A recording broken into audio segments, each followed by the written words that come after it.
Je m'appelle Erika.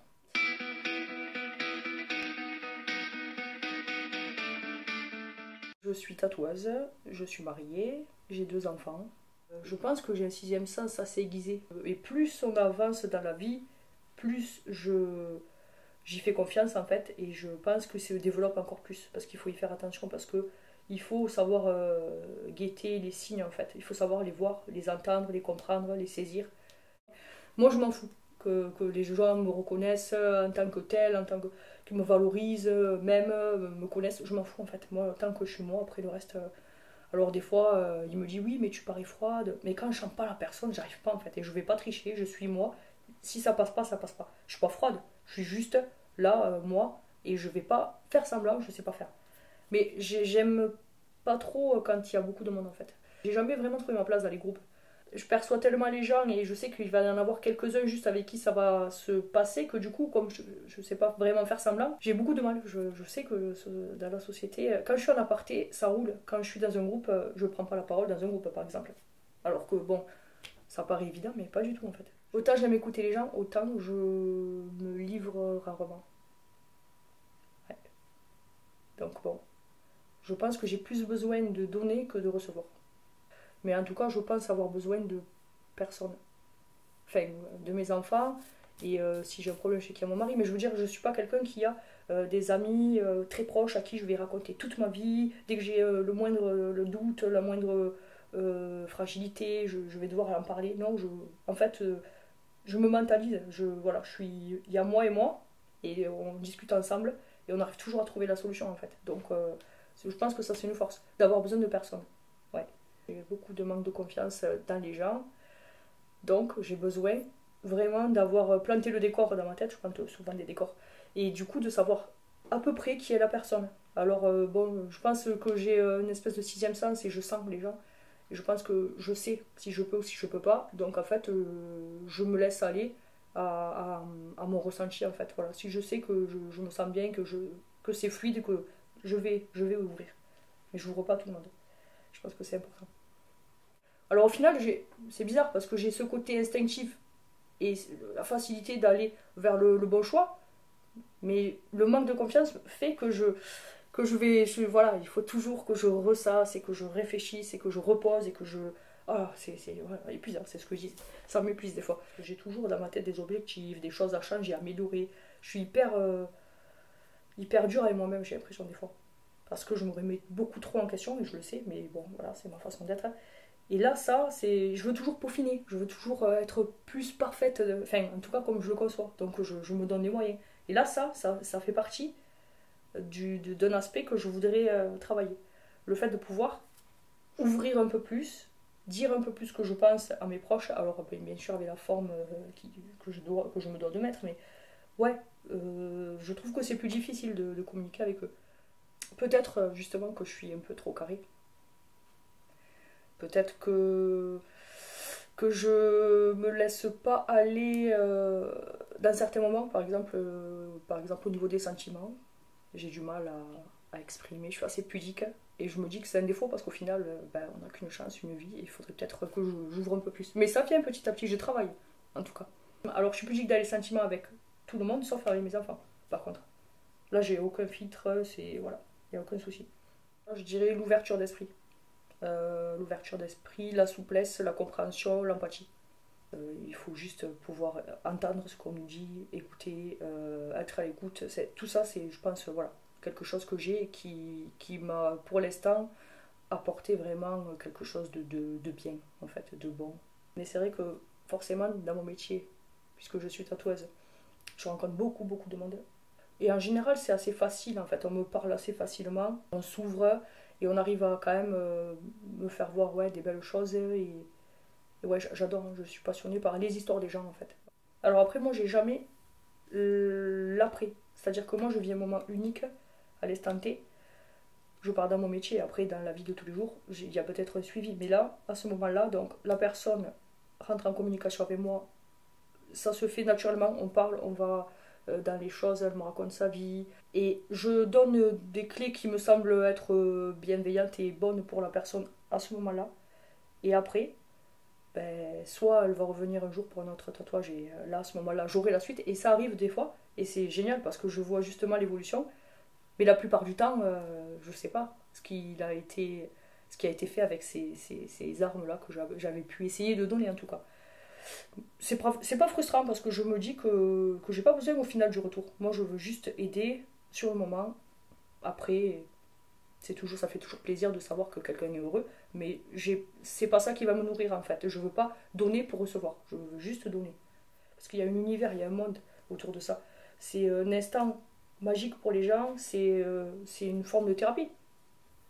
J'aurais voulu un peu être psy, donc j'ai trouvé un peu le compromis. C'est juste un support, le tatouage. Voilà, je suis psy, support tatouage. Et, alors il y a des gens qui viennent se faire tatouer juste pour l'ornemental, pour que ça fasse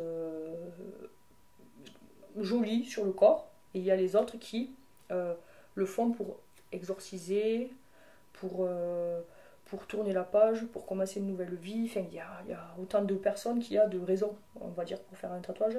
Et en général, j'ai besoin pour faire le dessin, de toute façon, d'avoir un minimum d'histoire et de cerner la personne. Donc il y a ce dialogue avant, parce qu'à ce moment-là, je pense que la personne se dit, voilà, je fais le tatouage, je raconte, ça sort, et je ferme la porte et c'est terminé, je passe à autre chose.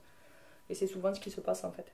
À chaque fois que je finis un tatouage, que la personne se lève, va devant le miroir et voit le tatouage, et quand je vois la petite étoile qui brille dans son œil de satisfaction, et qu'elle te dit, cette personne, mais c'est merveilleux, je voulais ça, c'est exactement ce que j'avais en tête. Alors ça, je crois que tu peux pas avoir mieux en fait. Là, c'est la satisfaction max. La douleur fait partie de l'expérience. S'il n'y avait pas la douleur, il n'y aurait pas le même sens sur le tatouage et sur le fait justement qu'il y a souvent, alors je ne dis pas tout le temps, mais souvent, les histoires des tatous, il y a une part de douleur et finalement, elle est retranscrite et ça exorcise et ça fait partie en fait de l'expérience. C'est ça qui le rend mystique, qui le rend exceptionnel, qui le rend différent. Si il n'y avait pas de douleur, je pense pas que ça aurait le même impact sur la personne en fait. Je pense que la plus grande, c'est la violence en fait.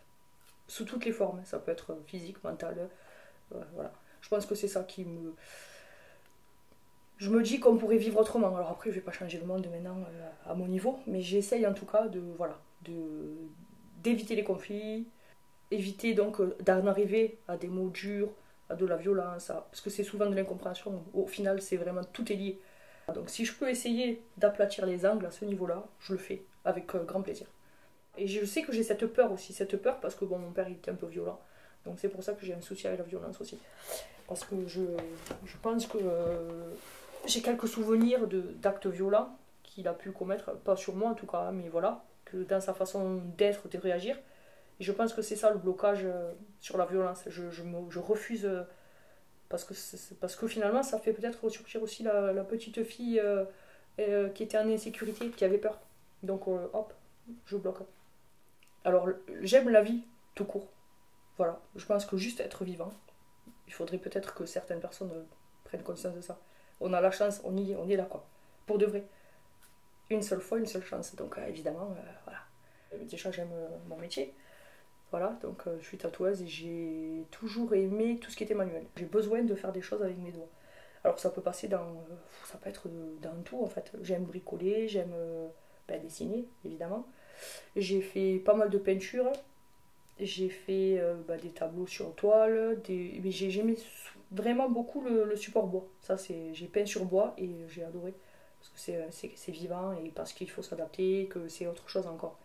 J'avais une conviction profonde et c'était que j'en ferais un jour mon métier, mais je ne savais pas exactement quoi, où, comment, mais je savais. Donc en fait, à partir de là, ça me suffisait de savoir. Je savais que ça viendrait au moment où ça devait venir et je ne me suis pas en fait acharnée sur ça. J'ai fait plein de choses différentes en termes de travail. J'ai su exactement ce que je voulais pas faire et ce que je voulais faire. Ça, c'était clair. Je savais que tatouer, ça m'intéresserait, mais après, pour moi, c'était parce que je suis quelqu'un qui n'a pas trop confiance en elle, donc du coup, j'ai tendance à peut-être me dévaloriser un peu. Et quand j'y pensais, je me disais, oui, bon, là, voilà, ça reste à l'état de ce que t'aimerais. Faut pas non plus déconner, quoi. Voilà, je me recentrais toujours parce que comme je suis très carrée, je me disais, voilà, arrête. Mais j'y pensais. De fil en aiguille, un jour, on se lance en fait. On se dit, allez, c'est bon. Je pense que je suis quelqu'un de hyper positif. C'est-à-dire que voilà, le verre, il est toujours à moitié plein pour moi. Jamais à moitié vide. Et je pense que c'est hyper essentiel pour vivre, tout court. Donc je pense que ouais, ça, c'est une force. C'est une force, la positivité et aimer la vie en fait, tout court. Hein. Je veux dire, ne pas se laisser abattre, toujours arriver à toucher le bas pour pouvoir donner l'impulsion et remonter. Ça c'est voilà. Plusieurs fois, j'ai touché le fond. Je pense que ouais, en tant qu'être humain, tout le monde. Et je pense que c'est bien au final. Je pense que c'est bien de savoir ce qu'il y a au fond pour savoir qu'on préfère être dessus. J'aime quand les autres personnes sont à l'écoute. S'écouter, c'est se comprendre, c'est... Alors je dis pas que à chaque fois qu'on va écouter quelqu'un, on va le comprendre, mais au moins on aura essayé. Et ça déjà, c'est pas mal. Se mettre à la place des autres, parce que je pense que ouais, il manque cette empathie générale, quoi, clairement. Moi je trouve ça tellement facile que du coup ça me paraît bizarre au final, quand j'ai le recul, de me dire mais comment en fait tu peux ne pas te mettre à la place de cette personne-là et juger alors que... Voilà. Et en fait je suis dans l'incompréhension plus au final. C'est un équilibre, pareil, je laisse la place à l'autre pour s'exprimer et pour écouter. Et je pense que c'est bien, autrement c'est un monologue, quoi, enfin, clairement. Et moi j'ai besoin d'une discussion. Et si c'est pas équilibré, je pense qu'il y en a un qui prend le pas sur l'autre et vite, si l'autre me parle beaucoup, sans laisser place à quoi que ce soit, ça va vite, je vais décrocher en fait. Il n'y aura pas d'échange, clairement, ça sera un monologue, quoi. Alors je veux bien écouter des gens parler, mais c'est vrai que l'échange est mieux. Les êtres humains. Alors après, bon. Pas forcément tous, je peux pas dire ça non plus, donc c'est... Si, ils ont de la valeur. C'est juste qu'à un moment donné, je pense qu'il y en a certains, on leur a pas donné assez d'amour pour qu'ils s'aiment eux-mêmes, en fait. Et du coup, ils se sont dévalorisés, et du coup, voilà. Mais tous les êtres humains de cette terre ont de la valeur. La nature a de la valeur. Enfin, tout a de la valeur si on lui donne de la valeur, au final. On a chacun des façons de voir les choses différentes. Et ouais, pour moi, en fait, ouais, la nature a de la valeur. J'aime beaucoup la nature. La vie a de la valeur. Voilà, pour résumer. Ouais. La vie est belle si tu te la fais belle. Ça, c'est la phrase de ma mère. Ma mère, toute notre vie, enfin, notre enfance, on a toujours entendu ça. C'est la phrase. Elle nous disait, mais la vie est belle si tu te la fais belle, en fait. Il suffit de vouloir être heureux. Enfin, ça paraît simple comme ça. Ça paraît la botte secrète que personne n'aurait trouvée. Alors, j'en suis pas là, mais c'est vrai que c'est question de positivité, c'est question d'envie. Comme je l'ai dit, on n'a qu'une vie. Si on la passe à être malheureux, peut-être, c'est quand même... c'est dommage, quoi. C'est angoissant, c'est...